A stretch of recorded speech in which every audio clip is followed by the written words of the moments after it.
అందరికీ నమస్కారం. ఇవాళ మనతో ప్రముఖ ఆధ్యాత్మికవేత్త జ్యోతిష్య వాస్తు పండితులు బ్రహ్మశ్రీ ఉమామహేశ్వర సిద్ధాంత్ గారు మనతో ఉన్నారు. వారితో మాట్లాడదాం. గురుగారు నమస్కారం. ఆయుష్మాన్ భవ. గురుగారు, సెప్టెంబర్ నెలలో కన్యా రాశి వారికి ఎలాంటి ఫలితాలు ఉండబోతున్నాయి కాస్త వివరించండి.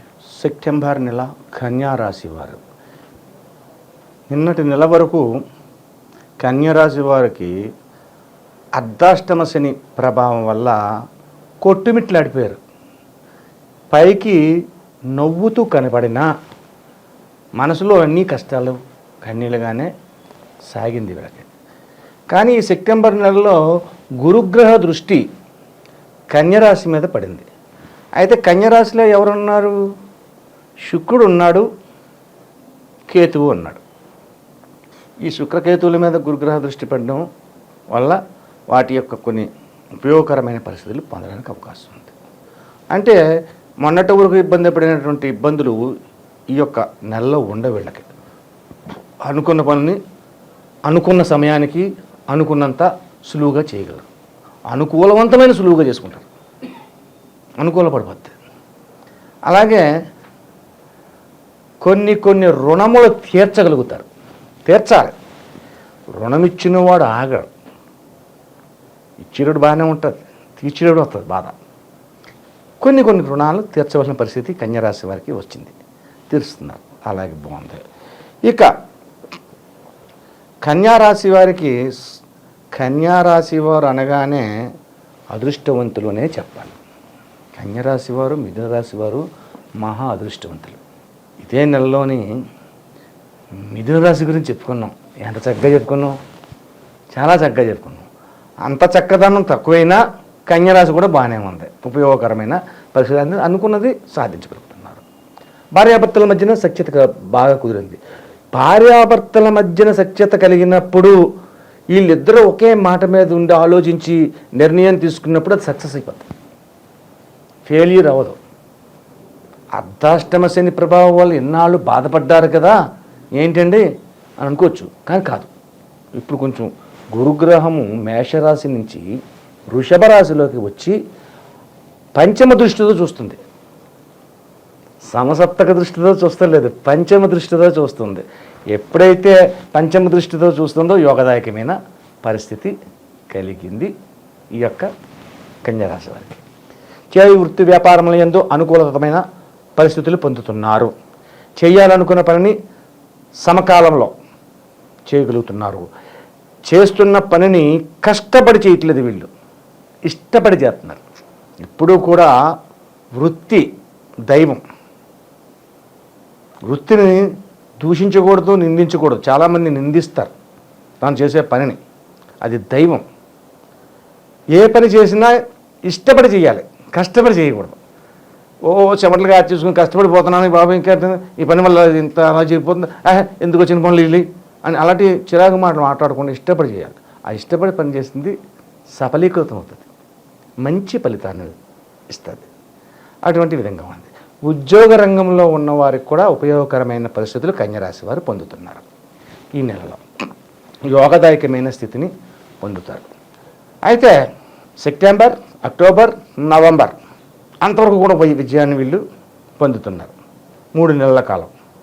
3 నెలల కాలం విజయాన్ని పొందుతున్నారంటే 3 సంవత్సరాలు సంపాదించే విధానాన్ని దగ్గర పరుచుకోవచ్చు.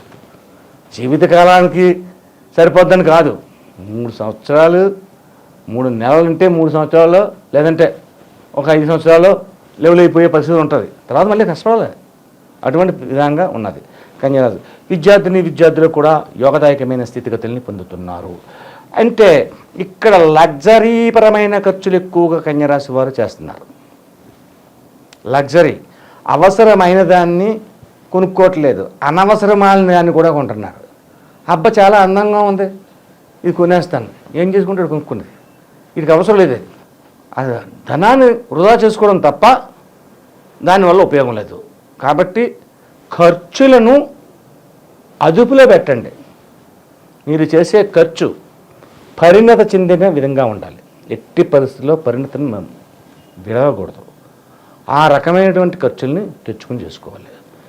ఈ రకంగా చేసుకుంటే అందరికీ కూడా అనుకూలవంతమైన పరిస్థితి వస్తుంది. ఎక్కువగా వ్యాపారస్తులకు లాభదాయకమైన స్థితిని వస్తుంది. ఇక్కడ ముఖ్యంగా మనం చెప్పుకోవాల్సింది ఒక విషయం ఉంది. తాపీ మేస్త్రి, కార్పెంటర్ అంటే వడ్ర మేస్త్రి, మేస్త్రి అన్న వాళ్ళు ఎవరైతే ఉన్నారో వాళ్ళు కొంచెం జాగరూకతను వహించాలి.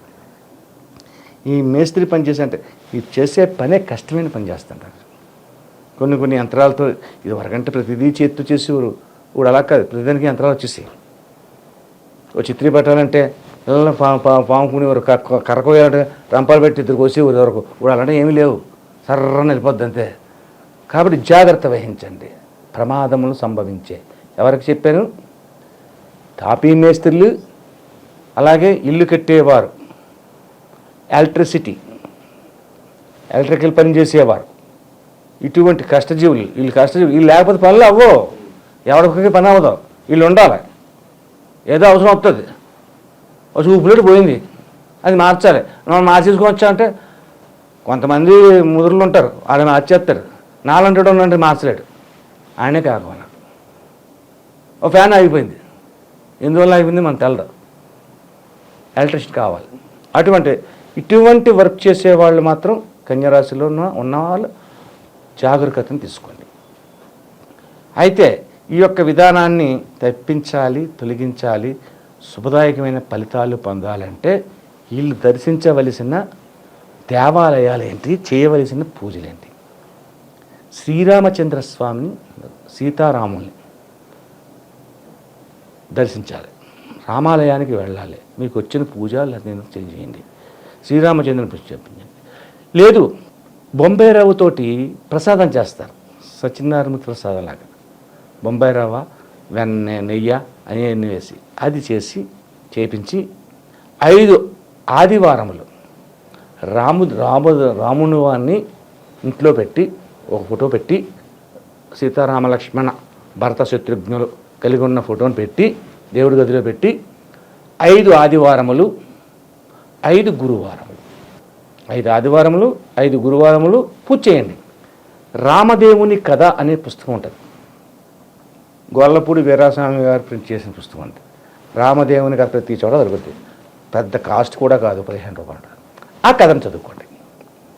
5 ఆదివారాలు చేయండి, 5 గురువారాలు చేయండి, రామాలయానికి వెళ్ళండి, రాముని దర్శించండి.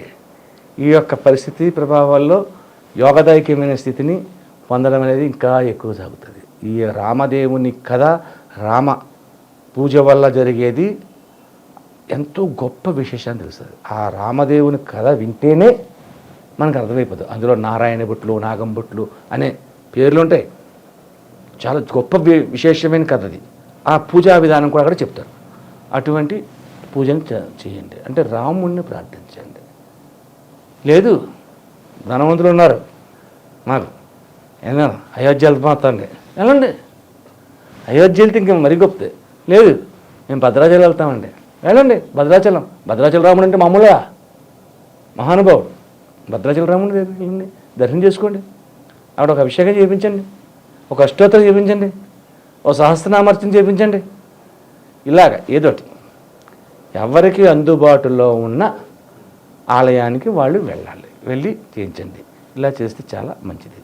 5 ఆదివారములు 5 గురువారములు, కొబ్బరికాయ ఇవన్నీ మామూలే, హారతి కర్పూరం అన్నీ మామూలే. ప్రసాదంగా 5 ఒక రవ్వతో చేస్తారు, సత్యనారాయణ ప్రసాదం అంటారు. బొంబాయి రవ్వతో చేస్తారు, గోధుమ రవ్వ కాదు. అది ఉండల కింద చేసి ఇలా ముద్ద కింద పడేయడం కాదు, చిన్న ఉండల కింద చేసి చిన్న ఉండల కింద ఆ ఉండల్ని నైవేద్యం పెట్టి ఇంట్లోనే మీరు తినండి, పక్కింటి వారికి ఇవ్వండి. కొన్ని అది మీ చుట్టుపక్కల ఉన్న వారికి ఉంటారు, వాళ్ళకు కూడా ప్రసాదం, రామదేవుని ప్రసాదం ఇవ్వండి, చాలా మంచిది. ఇలా చేస్తే ఈ యొక్క రాశి వారికి అన్ని విధములుగా శుభదాయకమైన ఫలితములు పొందుతారు. సెప్టెంబర్లో కన్యరాశి వారికి ఎలాంటి ఫలితాలు ఉంటాయి, అలాగే వారు చేసుకోవాల్సిన పరిహారాలు తెలియజేసినందుకు ధన్యవాదాలు గురుగారు. ఆయుష్మాన్ భవ.